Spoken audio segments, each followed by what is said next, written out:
Hello, this is the Open Line Garden Show podcast for this week. Now, Weeks Roses is a production house of roses, obviously, and each year they come up with some new varieties.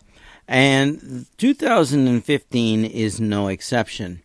But I think there's three exceptional roses that I think you should consider putting into your garden. The first one is called Doris Day. Yes, it was named after the actress, singer, big band singer, Doris Day. And it is a floribunda. It is a yellow. And it is reasonably long-stemmed. Now, the bloom size is sort of that old-fashioned ruffle in small clusters. Medium to large, open up to about a 4.5-inch diameter rose. It is in height, a medium, upright, and bushy. So, yeah, it's nice because most of the floribundas have a tendency to be a little low and spready. It is even a pure golden yellow, which is what we're always looking for. The petal count is very high. It's 45 to 55, which is excellent. That means it's a good, thick, very petalless, with lots of petals. And that is excellent. It has a strong, fruity, sweet spice fragrance. It is going to be available in 2015. So you're going to have to go looking in your garden center since Week Roses only does wholesale. But it's a rose that I think would be a great yellow into the garden.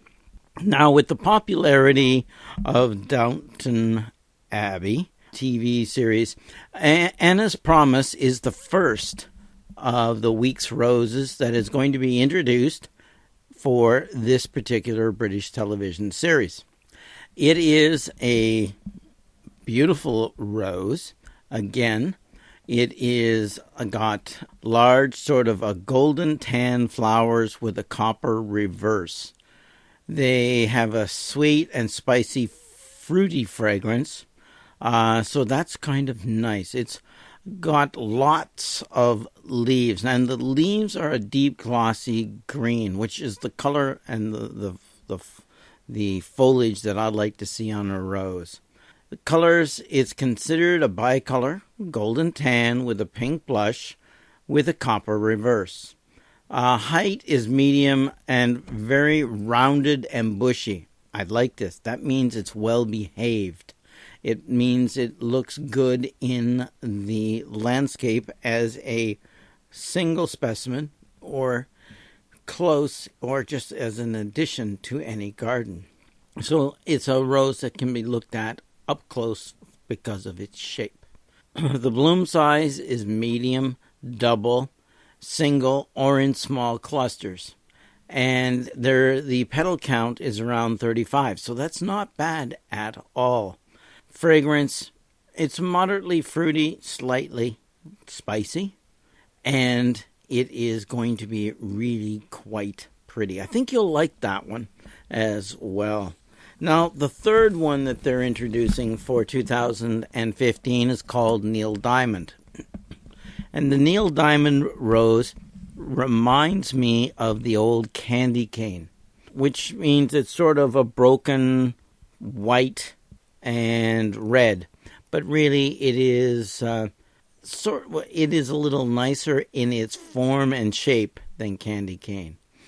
Now, it is tall. It's upright. The bloom size is double. It's medium size, where they open up and their full size is 4 to 5 inches in diameter. Petal count is high, 40 to 50. It has a sweet, classic rose scent. And this one is going to be spectacular. It's called Neil Diamond, after the singer, of course. So, take a look at that one as well. It's a little more garish in a rose because of the way it's a broken pink and white. So the white is various broken stripes in each petal. Very interesting, but with nice, good, high, pointed centers. So the form of the rose is very good. Also new are two large-flowered climbers. Now, one they call large-flowered climber, and the other they call a miniature climber. And above all is the large-flowered one. It is a salmon-orange blend. It's a climbing rose with canes 10 to 14 feet and is very spreading. The bloom size is that old-fashioned cupped medium, 3.5 to 4 inches in diameter in large clusters. The petal count in each rose is 25 to 30, still good. Fragrance is moderately fruity, so you've got something here that you can really find attractive, and a nice color in a climbing rose. It has good winter hardiness, so I think you will find it does well. That's called Above All. Now, the other one is called Top of the World, and they're calling that one a miniature climber. But when you say it's a miniature climber, the height on this miniature climber has canes that are 8 to 10 feet tall. Okay, so I don't call that a miniature, I just call it a climber. But the flowers are only 2.5 to 3 inches in diameter in small clusters. The petal count is 20 to 25, and so it's a little more open in the center than many roses. The color is orange and yellow bicolor. It's sort of that elegantly classic form of bloom, okay? Petal count 20 to 25, so that's excellent. So it's sort of a big, tall, climbing, mini flowered with large clusters of roses. So an excellent one to try if you want something that looks like a very large, aggressive, miniature climbing rose. Look good in full sun on a fence, and I think on the fence that was a brown fence, this would be spectacular, particularly in a sunny location. Now, they always have tons and tons of the classic roses available, but the Weeks roses are famous for their easy-to-love roses. Now, these are the, how shall I say, they're the easy series. And in this series, most of them are floribundas. They are very disease-resistant, particularly to black spot. Now, this is what we're looking for roses for our garden in Ontario with the pesticide ban. So here is a bunch of roses, and I do mean a bunch because there are different ones. I believe there will be 7 different ones. First one is an older one that I told you about many years ago called Cinco de Mayo. Again, floribunda. And Cinco de Mayo, the color is sort of a smoky lavender and rusty red-orange blend. A little different, right? Petal count's 25, and it's a bush that's sort of medium, rounded, and bushy. Then there's the Easy Does It floribunda. Now, Easy Does It is a mango, peach, apricot blend, 25 to 30 petal count. The form of the plant is medium, rounded, and bushy. The blooms are actually quite ruffled in the petals, so really quite pretty. Moderate fruity fragrance on that one, and that's important. Now, I didn't tell you that the fragrance on the Cinco de Mayo is actually sort of moderate, but it's sort of a sweet apple fragrance. Easygoing is another floribunda in this series. It is a yellow, and it's a golden peachy yellow. This one is in size. The bloom is about medium, large, double. Petal count 25 to 30, and has a moderate fruity fragrance. It has good hardiness as well. It is only available on its own root, which sort of says something about its hardiness, okay? Glossy green foliage that I like, and so easygoing would be a Floribunda that I would put into my garden. Hot cocoa is a variety that I told you about quite a while ago. It is a smoky chocolate orange. It is a medium tall rounded plant. The bloom size is large, ruffled, double, with a petal count of 25 to 30. It has that old rose world fragrance, okay? Very, very nice. And it's not overpowering, so it's nice.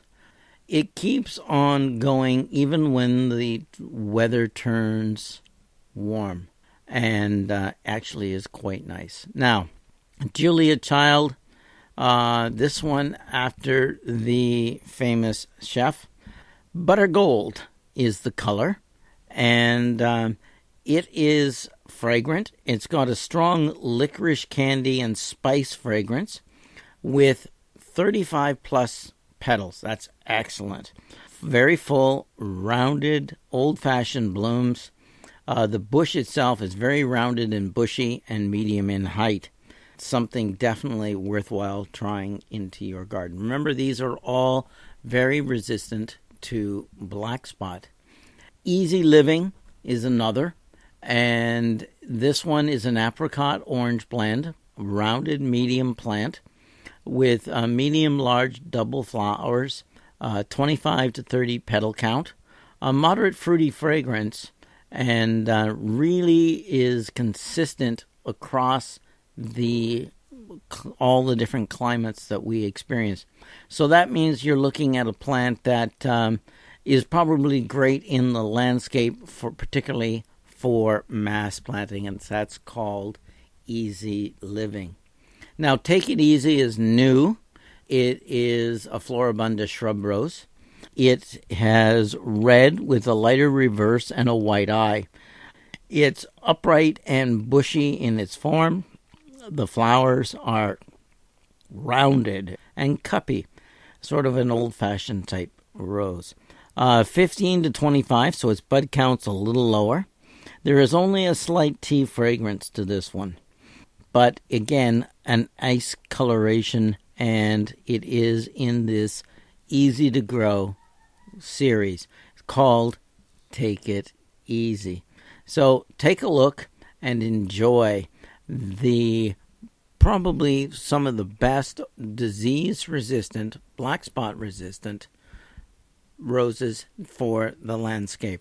All are Floribundas, but all have a slightly different plant shape, and of course a very wide range of colors. All from Weeks Roses. So go out to your garden centers this coming spring in 2015 and take them in. I think you will find them in a spot that's sunny, moist soils, that they will do very, very well and be really eye-catching. So don't put them right up close sometimes. They might be good enough to go a little further back into your garden, even though they are smaller roses. I'm Bruce Zimmerman. This is the Open Line Garden Show podcast for this week.